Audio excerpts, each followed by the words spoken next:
חברת הוט ממשיכה בשיפור השירות ללקוח ומעלה קטגוריית סרטוני הדרכה לתפעול וחיבור ציוד בבית הלקוח.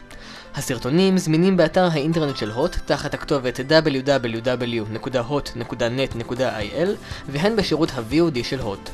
נכון לעכשיו, מרבית הסרטונים זמינים בשירות ה-VOD בלבד, אך בהדרגה הם יועלו גם לאתר האינטרנט.